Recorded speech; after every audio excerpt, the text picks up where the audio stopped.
December 18th, 2022. The prophecy was finally fulfilled. Lionel Messi, standing under the Qatari fireworks, lifting the one trophy that had evaded him for a lifetime. It felt like the perfect closing scene to the greatest movie ever written. 7 goals, 3 assists, a nation's 36-year wait, ended by its savior. In that moment, the debate was over. The world let out a collective breath, believing we had just witnessed the peak of Lionel Messi's international career. It was the ultimate mic drop, the perfect moment to walk away into immortality. But football rarely follows predetermined scripts. Messi has never operated within conventional limits. Despite completing football, he wasn't done. Not yet. As the 2026 World Cup draws near, Lionel Messi is preparing to lead Argentina to glory once again, this time in North America. But the question remains, can he actually do it? Can he shock the world one more time? Motivation. To understand 2026, you have to rewind the rivalry. For nearly 2 decades, global football was dominated by the Messi versus Ronaldo rivalry. They pushed each other to extraordinary levels, winning countless trophies and breaking records at a pace never seen before. While Messi entered 2022 with the edge in accolades, one prize had always escaped him: the World Cup. It was the only barrier holding him back from being immortalized as the one true GOAT. But with that barrier removed in Qatar, the pressure shifted dramatically. For many, the conversation ended that night. Messi's approach to 2026 is no longer driven by the GOAT debate. His motivation is rooted in something simpler: his continued belief that he can still perform at an elite level. Since moving to Inter Miami, the grind of European football is gone. That lets him focus on staying match fit for Argentina. He isn't there to prove a point to the critics. He is there because he genuinely loves the chemistry in this specific squad and believes he can still contribute meaningfully to their success. Squad breakdown. Here's the scary part. Argentina didn't freeze in time after 2022. They got better. In fact, the team heading to North America might be even stronger and more balanced than the one that won the previous tournament. The core of Lionel Scaloni's World Cup winning squad remains intact. Key figures like Emiliano Martinez, Christian Romero, Rodrigo de Paul, Enzo Fernandez, Alexis McAllister, Lautaro Martinez, and Julian Alvarez still form a cohesive unit. These aren't just returning players. They are stars currently leading some of the biggest clubs in Europe. Take the midfield, for example. In Qatar, Enzo Fernandez and Alexis McAllister were young breakouts. Today, they are seasoned Premier League generals.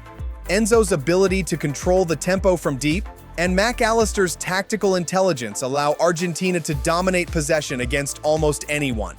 Up front, Julian Alvarez has matured into one of the most versatile forwards in the world, capable of pressing relentlessly for 90 minutes, a trait that is crucial for covering Messi's lack of defensive output. But it doesn't end there.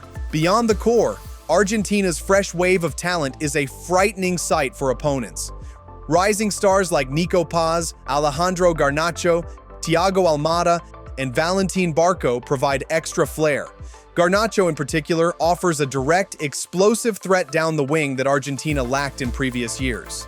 Their emergence ensures that the team is no longer reliant on Messi to do everything. Instead, the team maximizes collective strength, allowing Messi to simply be the finishing touch. Concerns and tactics.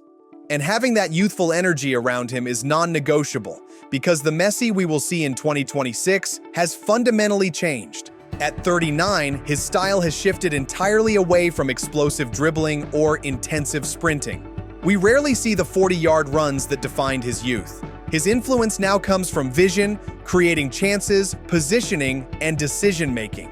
He's still among the best in the world, but without a specific structure around him, he risks becoming a defensive liability, especially against young, high-pressing sides. Scaloni's system provides exactly that. It has balance and adaptability.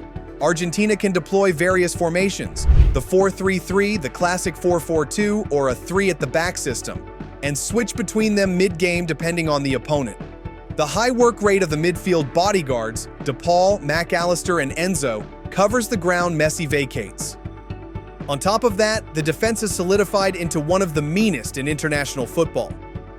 Christian Cuti Romero has established himself as arguably the best aggressive center back in the world, while Lisandro Martinez offers elite ball-playing ability from the back, and behind them stands Emiliano Martinez.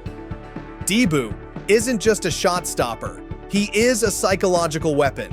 His presence in penalty shootouts gives Argentina a statistical advantage before the first kick is even taken. This combination of tactical flexibility and psychological edge makes them incredibly difficult to beat in knockout football. Knockout path. So what does the road to the final look like? It won't be simple. The expanded 48-team format introduces an extra knockout match and increases unpredictability. Argentina has been drawn in Group J against Austria, Algeria, and Jordan. While Austria under Ralf Rangnick could offer a high-pressing test, Argentina is expected to top this group comfortably. The round of 32 presents a likely matchup with the runners-up of Group H, which should be Uruguay. That is a massive hurdle early in the tournament. Uruguay, known for their intensity and physical aggression, would turn that match into a war of attrition. If they survive that, they face the runner-up from Group D or G in the round of 16, likely Australia or Iran. On paper, the Albiceleste advances, but things get considerably more difficult in the quarterfinals. If the bracket holds, Messi could face a familiar foe, Cristiano Ronaldo's Portugal. Picture the scene. The two greatest players of their generation, meeting one last time on the world's biggest stage. It would undoubtedly be the most watched game in the history of the sport. Portugal has a squad overflowing with world-class talent, and that match would be a coin toss. If not Portugal, strong sides like Colombia, Switzerland, or Italy could be waiting in the final 8. In the semifinals, Argentina could face the winner of a massive clash between England and Brazil. Neither would be an easy opponent. England's young generation will be in their prime, and Brazil will be desperate to end their 24-year wait for glory. Finally, if they make it all the way to the end, European champion Spain could be waiting in the final. A match against Spain, the country where Messi built his legend, would be poetic. It would pit the tactical mastery of Scaloni against the technical dominance of the Spanish midfield. Outro. So, the path is dangerous, but Argentina's squad depth and tactical solidity make them one of the clear favorites. And unlike Qatar, where Messi was the sole focal point, 2026 will require distributed responsibility across the entire team. If Messi manages to lead Argentina to another triumph, the historical implications would be immense. It is almost statistically impossible to win back-to-back World Cups in the modern era. Only two nations have ever done it: Italy in the 1930s and Brazil in 1958 and 62. Since then, the physical demands of the sport have made dynasties nearly impossible to sustain. For a 39-year-old Lionel Messi to achieve this would defy logic. It would be a feat that transcends stats, placing him in a category entirely of his own. The world thought the book was closed in Qatar. But if the stars align one last time, Messi might just have one final shocking chapter left to write. And if he lifts that gold trophy one more time, he doesn't just break the records, he breaks the sport. But now the question is yours. Do you think Messi can actually do it again? Can he shock the world one last time, or was 2022 truly the perfect ending? Let me know your prediction in the comments. I genuinely want to hear what you think. And if you enjoyed this breakdown, make sure to like, subscribe, and stay tuned. More World Cup stories are coming, and this journey is just beginning.